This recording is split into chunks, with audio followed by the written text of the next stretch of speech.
Wabarakatuh. Selamat sejahtera kepada sahabat-sahabat, kawan-kawan. Salam reformasi kerana masih lagi menonton kita. Pada malam ini eksklusif saya bawakan iaitu tidak lain tidak bukan seseorang yang menggemparkan bumi Malaysia sehingga kalau saya boleh katakan di antara penyumbang, kontributor kepada kejatuhan Barisan Nasional adalah apa yang dilaporkan oleh Sarawak Report yang kita boleh saksikan sebelum ini sehingga terdedahnya skandal 1MDB, sehingga kita tahu secara detail, sehingga kita melihat banyak perkara-perkara dan peristiwa yang sebelum ini tidak kita ketahui yang berlaku secara kompleks, bukan sahaja setakat 1MDB tetapi juga kisah-kisah seperti apa yang berlaku di Sarawak, kekayaan Taib Mahmud, masalah tanah NCR, tapi yang paling besar yang memberi orang kata satu perhatian dunia, bukan setakat Malaysia, dunia kepada website ini iaitu Sarawak Report adalah yang berlaku kepada 1MDB, sehingga kan pernah Sarawak Report ini di-ban daripada website Malaysia. Kalau saya nak tengok website 1MDB ni pun saya kena guna DNS, saya kena guna private VPN untuk saya nak view website ini. So kita bertuah hari ini kerana bersama dengan kita adalah Clare Brown. Hi Clare. Hi, Hadi. Thank you so much for agreeing to let me talk to you in English. No. Thank you very much for agreeing to this interview, and I think this is very, very, very. I'm very proud and I'm very honored because you agreed to be interviewed by me, not us. I don't have anyone else here. And this is very, very interesting. The audience might want to know a lot of things about Clare, about Sarawak Report, who are the people behind it, what motivates you to do things like this, and then what drives you. Even the Malaysians are not just ignorant but very lazy about knowing about the politics of Malaysia, let alone you, not even a Malaysian, I believe so. Really interested in this sort of scandals and news. I know you are, I think you still are a journalist. Perhaps you can tell us a little bit about yourself, your background, and what do you do and what motivates you? Yes, well, I think there are two sides to this. In the first case, I have a background in Malaysia, East Malaysia. So it does interest me. You're interested in somewhere where you have a connection. But there's more than that. I think the subjects that I've been dealing with in Sarawak, and then going on to the 1MDB scandal and the other corruptions that I've been looking into in Malaysia, they're not just the concern of Malaysia.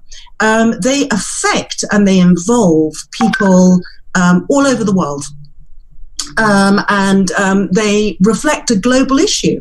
So the corruption issues in Malaysia are not just exclusive to Malaysia, and they represent global problems with our financial systems, with a whole industry that has grown up.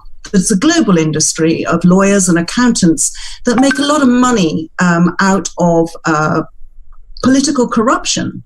And it's something that everyone needs to deal with because it makes so many people's lives far more miserable than it needs to be.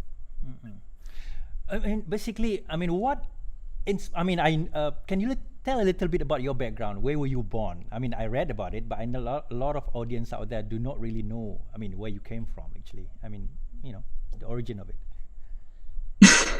Well, my birth certificate, it's there at Kuching General Hospital. My mother had been working there for some time. She was actually running a midwife unit and training nurses in Sarawak at the time. And my father was working as a colonial police force in Kuching. And then they moved up to Sarike and then on up to Sapa. So the first 8 years of my life was spent, running around these places, making friends with the local kids and going to school in what was then known as Jesselton. Of course, it's now Kota Kinabalu, Tanjung Aru. Yeah, so you were born in Kuching. You were born in Kuching. You raised, at least 8 years of your life in Kuching and Kota Kinabalu before you moved back to London, isn't it? Well, no, I was sent on my own to boarding school, aged 8, left my parents behind for a year or so. They continued to work out in Borneo. So I went to a country boarding school in the middle of the south of England, two schools, for 10 years to be educated. So you were like separated from your parents for about 10 years?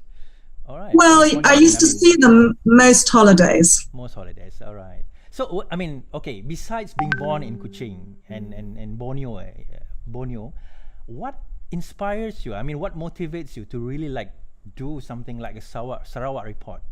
I mean, what inspires you? Well, what inspires me is the cause, is the need. I've always cared about Borneo, and I've always realized what a special place you have in your corner of the earth. Often, if you're living in Malaysia or you're living in Borneo, you may feel that you're very far away almost from the hustle and bustle of global life. It's a distant, remote place, and I know that because I've lived there.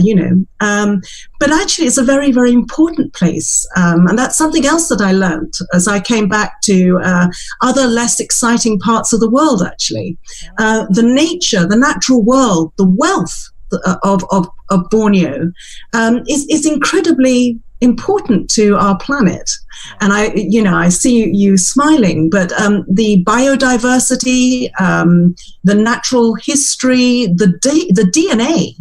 The DNA base of your tropical region is far richer and more important in terms of beauty, but also in terms of human potential knowledge than where I went to when I was little, which was the south of England, which is a pretty place. You've studied there yourself, but it's not got these assets, and so therefore, I grew up knowing how you had something that you should treat very carefully and understand was special, which is not something perhaps one living there might know.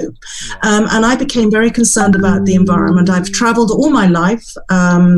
From when I was young, my family traveled, and I would go to different places when I did go on holiday. And this has been a period of immense technological revolution, not just in Malaysia, obviously, but all over the world. We've suddenly acquired the ability to destroy our world. And the temptation has been there for us to do that, cash in quick, have a gold rush, and a few people get really rich. And when I went back to Sarawak in 2006, I was able to see exactly how unfair that development had been. So-called modernization, so-called development, funded by Western money, funded by Western technology, organized by Westerners, and controlled by local business figures, with them and the politicians who were enabling them to take all the money.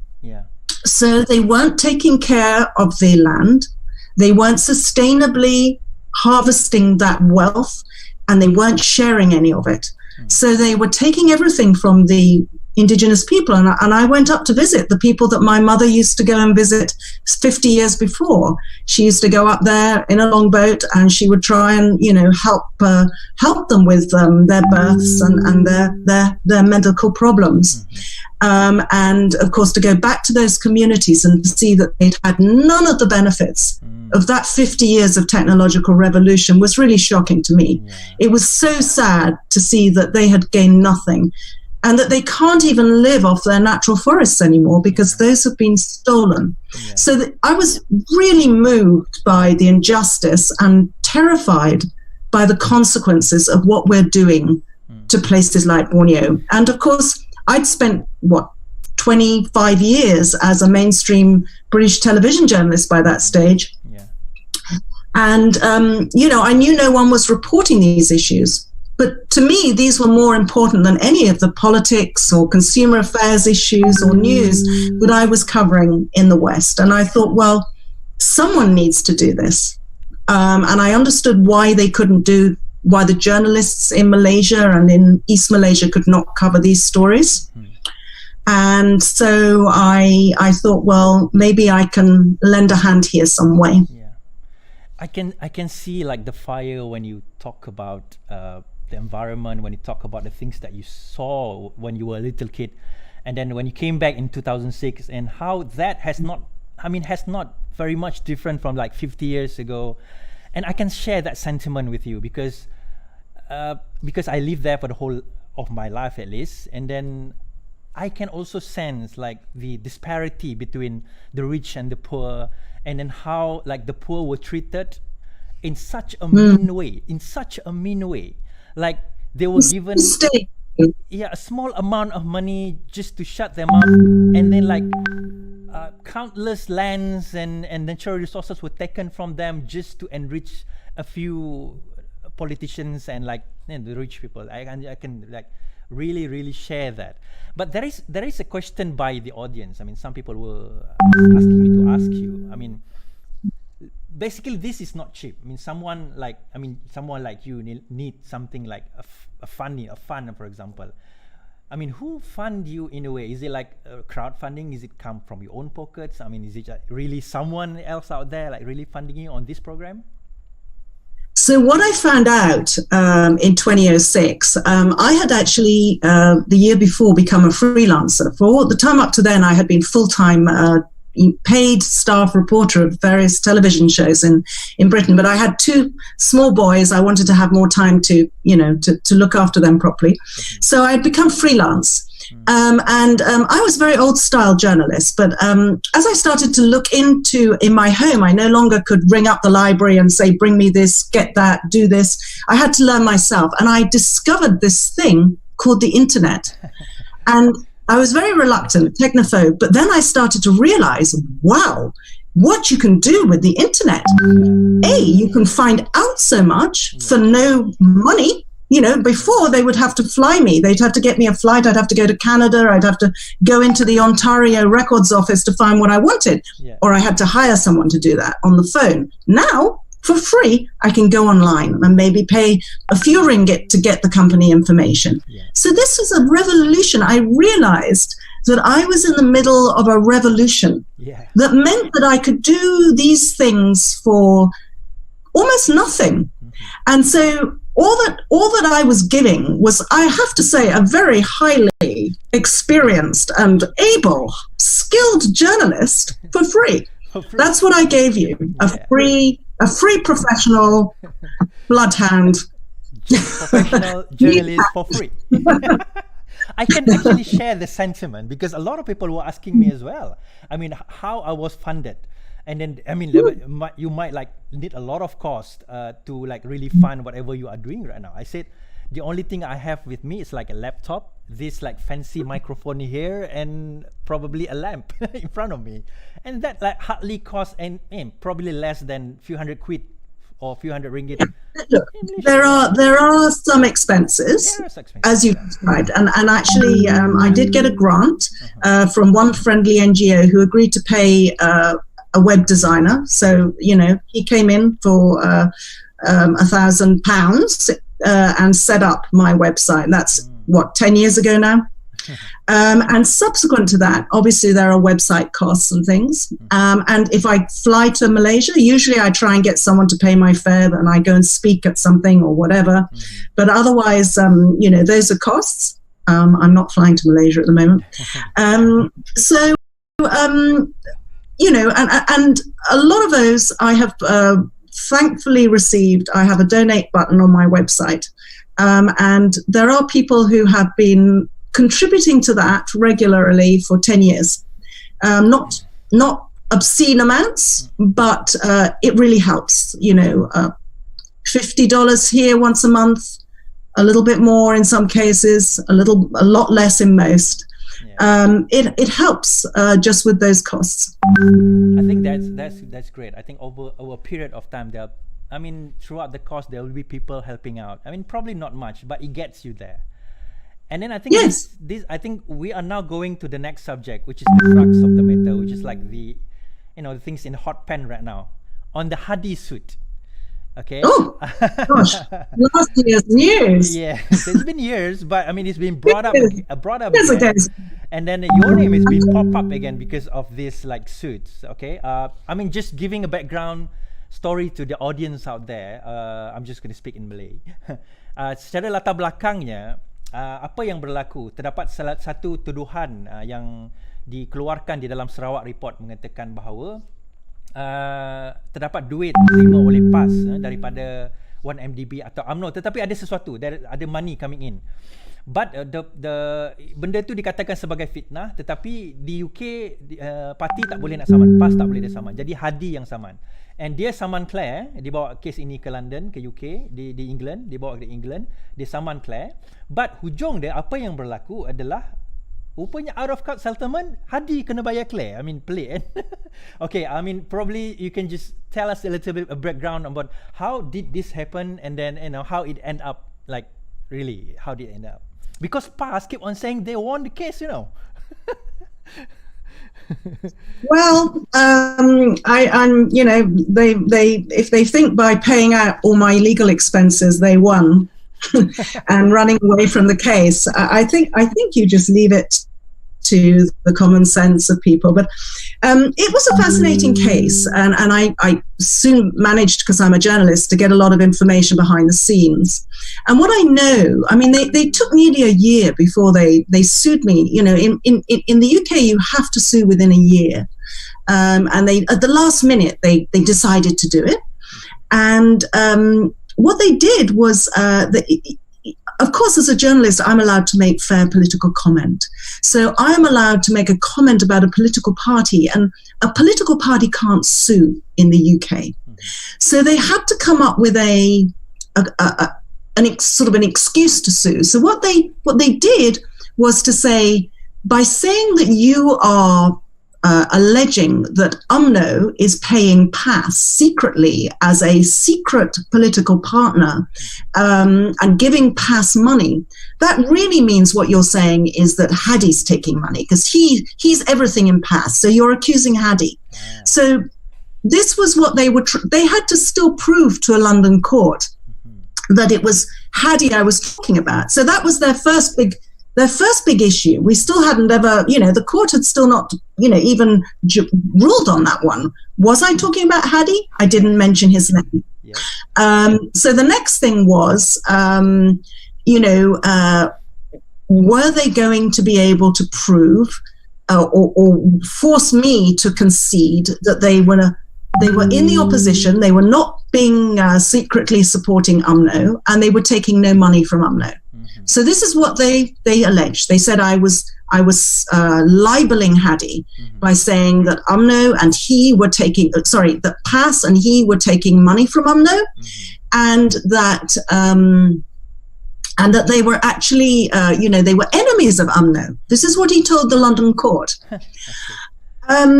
So what I heard, that behind the scenes, what his lawyers, his very expensive London lawyers, you know, his bill for them was 2.5 million pounds. I mean, so times that by five. Let me like get back. So the lawyer's bill to Hadi was 2.5 million pound.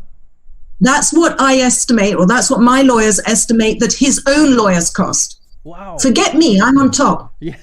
So that, but he had reason to be cross, because I hear that when he first went to those lawyers, they said, for £200,000, that's £1 million ringgit. Yeah. You can deal with her, because it'll cost her so much to fight you, she'll give in.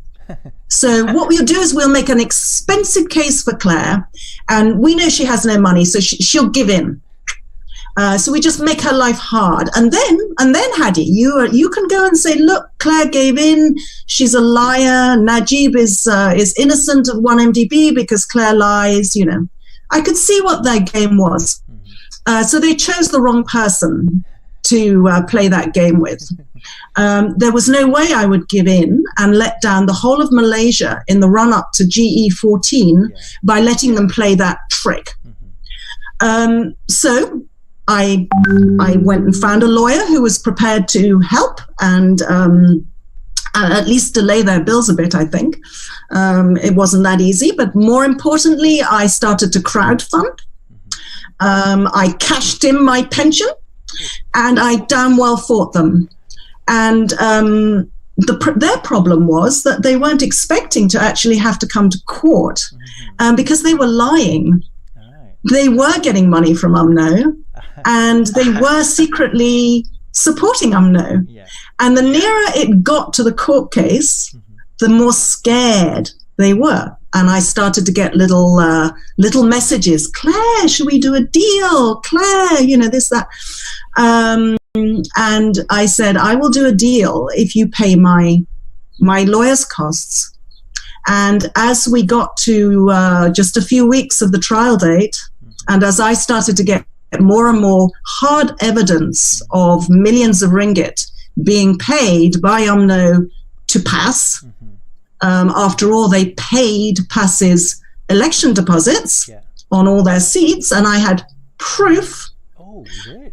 They came to me and said, okay, we'll pay your legal costs. All right. So my lawyer said, Claire, you have to be sensible, and you don't go to court. Just take the money. Everyone will know who won this. Yeah. So I took the money, and I think most people who have got any judgment will realize that means that Hadi and PAS were not prepared to come to court and try and pretend that they weren't friends of UMNO and that they weren't taking money from UMNO.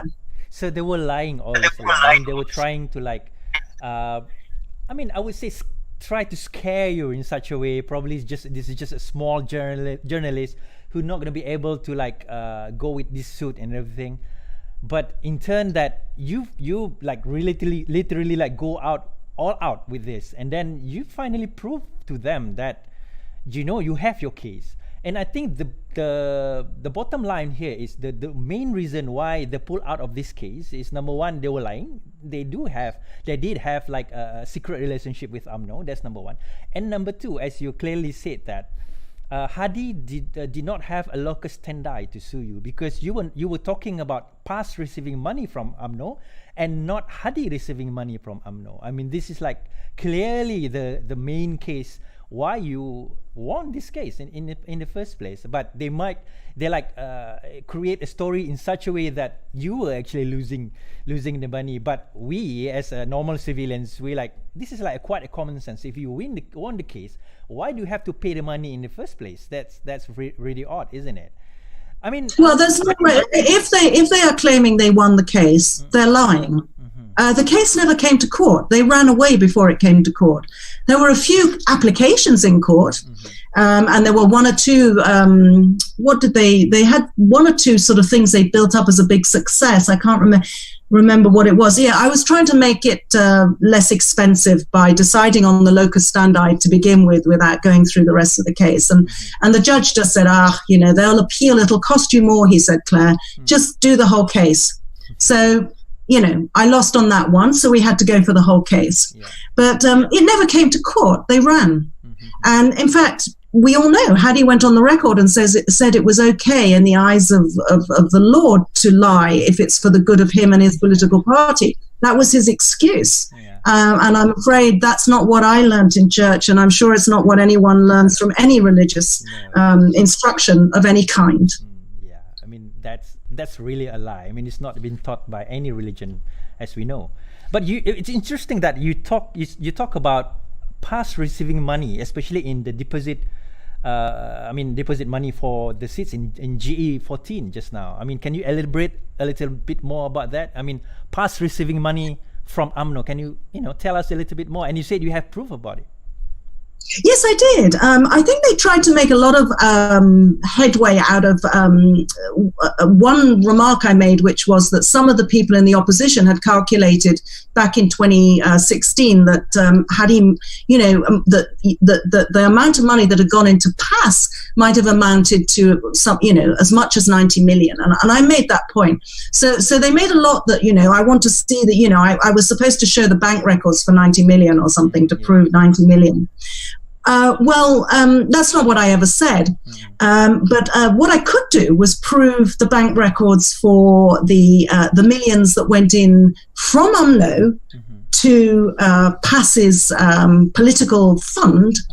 And I know from my sources that money then went on to pay for their election deposits. The amount doesn't really become an issue when they have said that they were not receiving money from UMNO, and I proved that they were receiving millions. Yeah, I mean, they were lying right in front of our face, saying that they did not receive any money from UMNO. But at the same time, we can prove that actually they were receiving money from UMNO. And they were like playing this game, saying like PH and Clare were lying about past receiving 90 million, and then even the MACC, Malaysian Anti-Corruption Commission, even even said that past did not receive 90 million from any sources, especially from UMNO. But I think that it's not about the 90 million received, whether it received by past or not, but the fact that they received some of money, probably in millions as well, and it was funded through individuals. I mean, is it correct that it was actually funded through individuals, especially leaders inside PAS?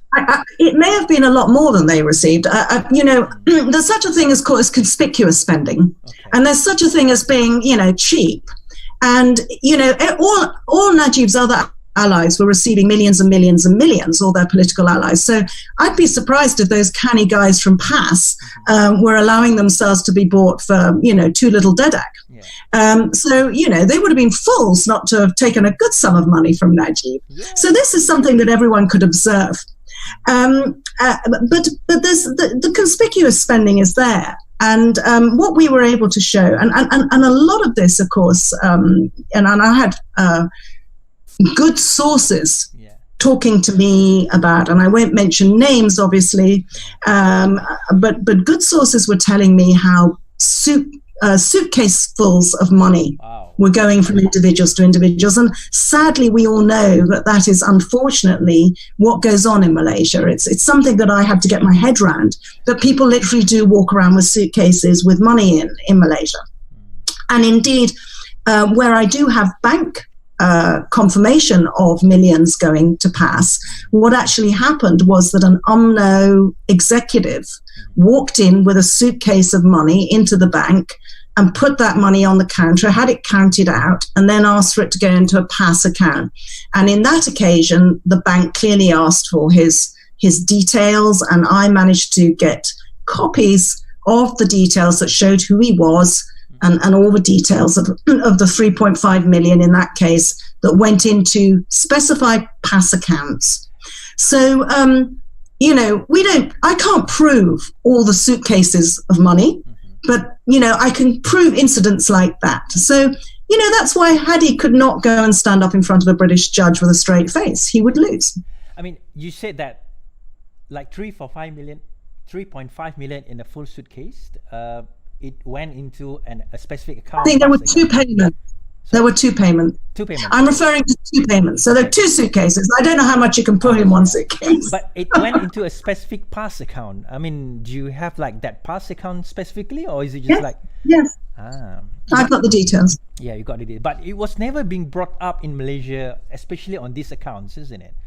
I mean, was it ever been brought up by like MACC or probably the police? Or was this ever considered to be a criminal at all? I mean, was it ever being... It was investigated. It was investigated by the MACC. But nothing went through. I mean, it was like... No, interesting. Knowing Malaysia, this is how it works. Yeah, okay. I've been waiting for the outcome of that. So, I mean, this is quite a clear case by which PAS did receive money from UMNO. And 2000, I mean, after GE14, we clearly see how Hadi and later UMNO like really cohabit, really like cooperate between each other, now forming a loose coalition called Mufakat Nasional, right? And this is, I think, the real reason. Now, saya nak kena bagi tahu orang ramai sebab sebenar kenapa. Kalau kita tengok dalam situasi yang ada sekarang ini, sebab sebenar, kalau kita tengok macam yang Clare kata tadi, kenapa sebenarnya Hadi nak bersekongkol dengan UMNO? Kita dah dengar sendiri tadi. Dia bukan sebab nak mempertuangkan Melayu, nak memperjuangkan Islam, bukan. Dia sebenarnya di atas dasar apa yang kita sebut tadi. Mungkin di atas dasar terhutang budi, mungkin di atas dasar itu dan ini, tapi we know actually that the real reason they were cooperating between each other is because the money that has been exchanging hands between them. I mean, the promises that have been made between them, that they're going to make PAS part part of the government, and they are actually part of the government right now. And I think for me that is like really, really, really bad practice on past in its own. That's like they are championing the word Islam and religion and integrity and things like that, but yet they're like lying in front of us and use this like religion mask to really fool a lot of their supporters. What did you think so? Well, I was told by past insiders that there was a deal before the election whereby they would be part of a Najib-led government if they managed to win the election between them, unknown pass, which is what they were secretly trying to do. And indeed, the deputy prime ministership had been promised. Interesting. You said the deputy prime ministership has been promised, but I guess now because UMNO did not win, it's Muhyiddin who are now the prime minister. So Hadi is not getting any of the deals. All right, that's very interesting. Well, they got a nice chunk of cabinet positions, haven't they? And then salaries and things like that. Now, moving on to 1MDB. I mean, that is like quite interesting. How were you like involved? I mean, Sarawak report were like heavily involved in 1MDB in the first place. I mean, that you like exposed this biggest scandal ever. Yeah, well, you can take an investigative journalist out of England maybe, but you can't take you can't stop them being nosy. And I'd been investigating East Malaysian corruption, and that was my remit. This was about social justice. This was about environmental issues and global issues to do with corruption, but I wanted to focus on Sarawak and not Malaysia. But in the process of that, 1MDB, did start to indicate it was going to invest. One of the touted investments was going to be in Sarawak, a big aluminium smelter. So that had got my attention. And then, of course, there was the whole buying out of UBG by Joe Lowe, who, one of Tybe's big conglomerates. So I'd already become interested in this fund and this sort of young man. And because I was doing Malaysian stories and had lots of sources, I was also being told, that there was this massive corruption going on, and that 1MDB was the slush fund for this guy, Najib, who was the prime minister. So I couldn't help but be curious. And, I used to get these little stories coming in about these Petrus Saudi boys. I started to investigate that, and I could see it was a non-company. It was just a sham. And yet all this money had gone in. So I'd been looking at it like many others in Malaysia, with a curious eye for about a year before I got this tip-off about the Wolf of Wall Street movie, and the fact that it was being made by Rosmer's son, and it was very unsuitable. I mean, that's why I got the gossip. It was kind of, gosh, can you believe it? Rosmer is wanting Malaysian school children to look at this film that everyone's shocked about in America, and everyone's been accused in Hollywood of making a dirty movie, and Rosmer wants it to be shown to school children in Malaysia. So this was what but then when I started to research the movie, and I suddenly started to see these pictures of Joe Lowe standing next to Reza at all the film launches, and it was just like this cold finger down my back. Whoa! As I realized what was clearly going on, and I knew that this was a huge story, and I could see from day one what was happening. And then you started to put the puzzles together, and it was like, I mean, being investigative journalist yourself, yeah, it's all there. But do you heard that Reza was actually released by the Malaysian court on a plea bargain kind of arrangement made by the government? Actually, not even half of it were given back to the Malaysian government. What's your take on that? Well, actually, I got a scoop on that because examination of the current AG's press release was very revealing. In fact, it reminded me, as I said in the article that I wrote yesterday, of A.G. Pandey and his press conference in 2016 when he waived the MACC papers to say that there had been no wrongdoing at 1MDB. And of course, a photograph of those MACC papers proved there had been. And unfortunately, this new AG, Idris Harun, he made a similar, perhaps unwitting expose in his press release, which was the incriminating document on this occasion. It was the same thing. In that press release, he announced for the first time where they were getting this money that Riza was supposed to be giving in the plea bargain. And from that I could remember immediately from the Department of Justice court papers that I had read through 2 or 3 years ago. I could remember that these were things that the Department of Justice, the FBI, had already seized from Riza Aziz, which meant that he was giving nothing. He was giving nothing for his release. So you were saying he wasn't actually giving back what's already been taken by the government or US like a few years ago? He wasn't giving anything. It was an empty deal. He was offering something he no longer had. He was offering something that is eventually going to come to Malaysia if the Americans give it to Malaysia. They may have worries about Malaysia now because you have the same kleptocrats are back in the government. And under the rules that pertain in America, they should not return money to governments that have the same kleptocrats that stole the money in the government.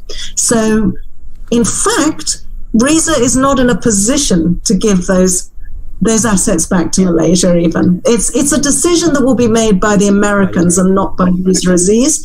It's an empty deal. It's a sham. It's a farce. It's a joke. What other adjectives shall we come up with? It's a joke, and at least some of the supporters really believe that the government is actually doing something by getting back this money to the Malaysia. But obviously, it was actually not. That's not the case. And more than half, it hasn't got anything. The money is still with Riza, and I think now he's a free man and he can enjoy the money. I mean, just like that, without having to feel any guilt in spending those money, isn't it? Well,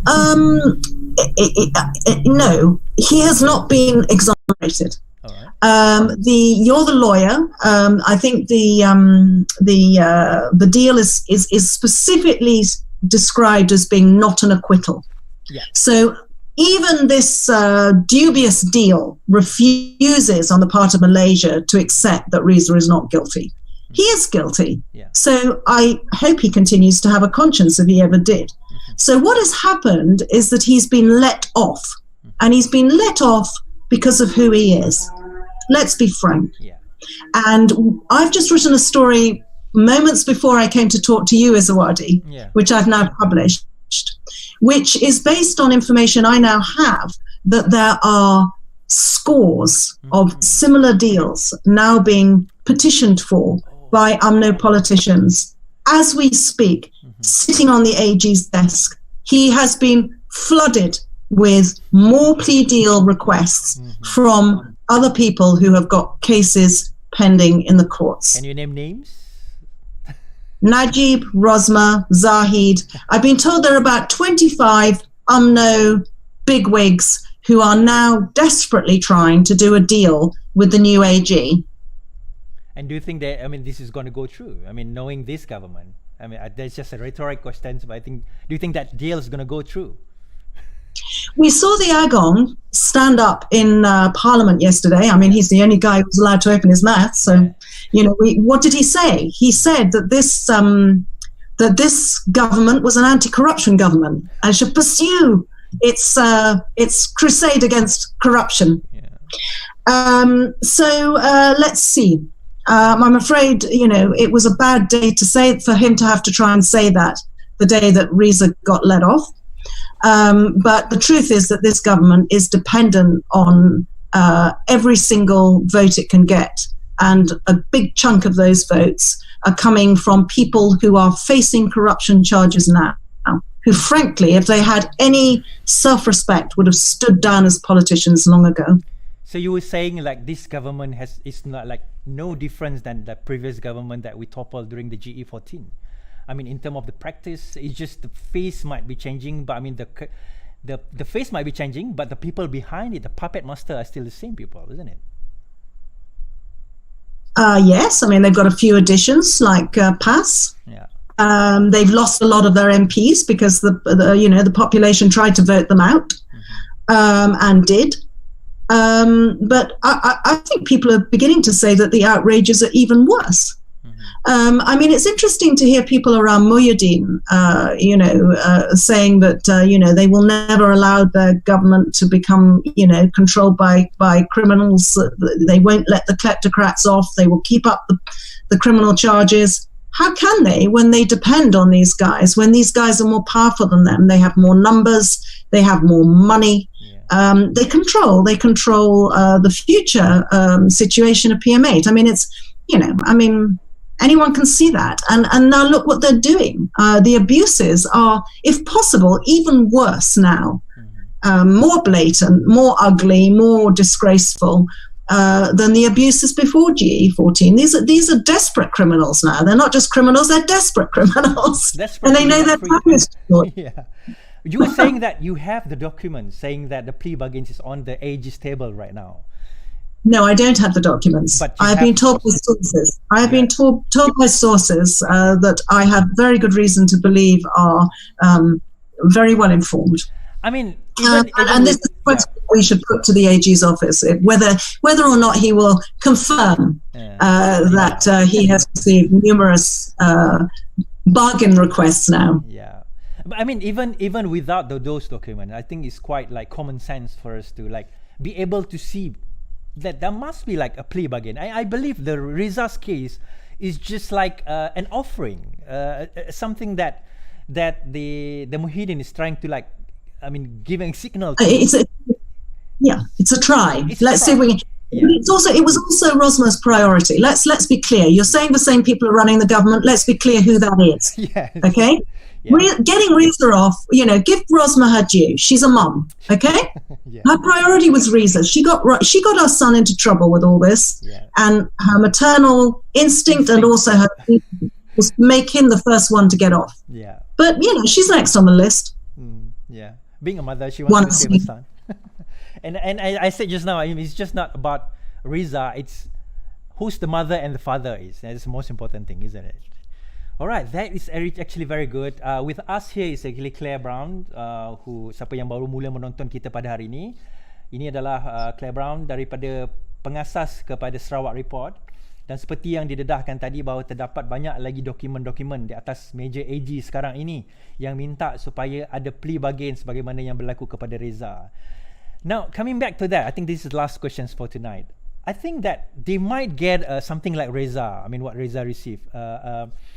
Discharge not amounting to acquittal. It's a mouthful. I mean, but basically it means a lot of things and it means nothing. I mean, you were released, but does that mean you are still guilty or not guilty? That is the big question, because I always ask this question. If you are guilty, why are you being released? If you are not guilty, why do you have to pay back the money? That's the questions that like really boggling a lot of our mind, and in terms of logic, that is even illogical at all. So, I mean, question is, it's quite clear that the people behind the government are those with the money, the corrupt politicians, and even with all the slogans and with all the words spur out saying that they are anti-corruption government, they are basically I mean, in other words, they are still the government who I would say champion the corruptions, even if they deny it. Any last words on this government and what are the things that they have to be aware of with Clare Brown still here in front of us? Well, sadly for them, everything they're doing now hardly needs to be investigated. It's so blatant. It's kind of like in broad daylight. It's like an armed gang, going in and smashing the shop window, at 12 o'clock in the afternoon, and grabbing the jewels from the desk. there's you know you're not having to do much digging or probing. It's all there. You know, the point of this is it's not an acquittal, but it's a passport. It's like, here's your passport and you can keep your bank account. Yeah. So Reza's going to say, who cares? I don't care if I'm guilty or not. I haven't been punished. Yeah. And I think, you know, we see so much. Malaysia is a country that's very tough still when it comes to law and order on most people. People get whipped. You know, that there is still hanging. People get incredibly heavy sentences for what seem, you know, to be light crimes. Yeah. And yet then, you know, when the people suffer so much, often because, you know, they stole because they were hungry, to then see these massive criminals got off scot-free without punishment, it really undermines, you know, confidence in the system, I think, for Malaysians to see that. And I think they deserve a more honest government. Going back to whether we can trust, you know, the law and order agenda of this current PN government, you know, they haven't dared test their majority yet. Yeah. You know, they tried to give the impression that maybe they've got a majority of 1 or 2, maybe, or but they haven't dared really. You know, they played around with the optics and the seating arrangements. They daren't test it. But what's absolutely certain is that every single vote that they lose will destroy the political position of this present Prime Minister. Yeah. So therefore, he can be held to ransom by every single crook in his government. Yes. And there are stacks of them. I mean, there are dozens of them holding him to ransom. It's very sad for Malaysia. It's embarrassing for Malaysia. And you are rightly to say that each and every one of them have cases that they can use against the Prime Minister, even past the so-called religion champion, now in the midst of all these cases, especially allegations receiving money, bribes and things like that.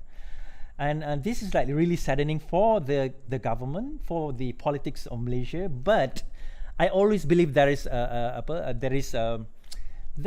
things that in disguise, there are blessings in disguise, I would say, because by having all these phenomena, by having all these events, we now be able to see who are friends, who are foes, who are the one with us and who are the one against us, who are really with us because of power and who are really with us because we want to do reform. And I believe now we are like at least 80% clear who are really the enemy and who are really the friends, because we are going for GE 15 and 16 and 17 and onwards. And I believe that people are now slowly starting to understand and having their mind open, especially with internet, with Facebook, Instagram and things like that. They have a first-hand information on all these things. I wouldn't be able to like know you without, if I don't know like Sarawak report, I might not know you, but with internet, like wondrous things, a lot of things that we can now discover that we haven't been able to discover years ago. So thank you very much, Claire, for having us. Maybe a last word for our audience? Well, yes, a last word. Everything you say is true. On the other hand, you do have a situation in Malaysia now where the criminals aren't behind bars, they're in government. Yeah. And I fear for you because you have a situation now where the constitution has been violated. Parliament is not sitting. I spent some of today watching my television to see what MPs in Britain were saying. Our parliament is sitting. We have a terrible COVID crisis, but they have found a way to have social distancing and make it safe, have video from home. The MPs are there debating and working together in this crisis and treating each other with respect, the opposition included. You have a situation where your parliament, which is the supreme body in your country, has been sidelined. And I fear how far these people might take it So I hope you have a GE15, and I hope you have a GE15 that's run according to the rules. But I think that you need to be very alert as a nation, because I think there are people who have good reason to want to take your democracy from you. Yeah. All right. Thank you, Clare. And they're in very powerful positions. Yeah. All right. Terima kasih kepada Clare kerana sanggup bersama dengan kita pada malam ini. Thank you very much for letting us interview you for tonight. And saya percaya, I believe that we have a lot more things to share, and I hope that you keep on doing all this good work, exposing all this crooks and giving us the first-hand information, which a lot of people might not be able to get their hands on. So sebagai kata akhir, saya kata bahawa ini tadi kita dah dengar sendiri bahawa sekarang ini kerajaan kita berada dalam keadaan kita boleh panggil sebagai krisis ekonomi. Bukan setakat krisis ekonomi, tapi krisis politik dan juga krisis perlembagaan, constitutional crisis yang berlaku di negara kita. Dan tidak hanya kita sajalah sebagai rakyat Malaysia yang mempunyai undi, yang mampu untuk mengubah apa yang berlaku sekarang ini. Kita kena pastikan kerajaan yang korup sekarang ini, kerajaan yang jahat sekarang ini, kerajaan yang cuba konon-kononnya menggunakan agama dan bangsa sekarang ini, kita kena jatuhkan dalam GE ke-15 yang akan datang, dan kita kena pastikan kekalahan mereka kerana kita hendak mengembalikan mandat rakyat, kita hendak mengembalikan demokrasi, kita hendak mengembalikan reform yang berlaku yang kita hendak bawa ke dalam negara kita dalam erti kata yang sebenar. So for that, thank you very much, Clare, for allowing us to interview you for tonight, and I hope we will have this session again soon. And then don't forget to go and to your website. It's sarawakreport.org, right? So .com, is it .org? Yeah, okay. .org. So sarawakreport.org, it's there. It's not been banned yet by Malaysian government, luckily. Not yet, at least. So thank you very much. Selamat malam semua. So salam reformasi. Bersama dengan kita, lawan, tetap lawan. Okay. Thank you. Alright, thank you. Yeah.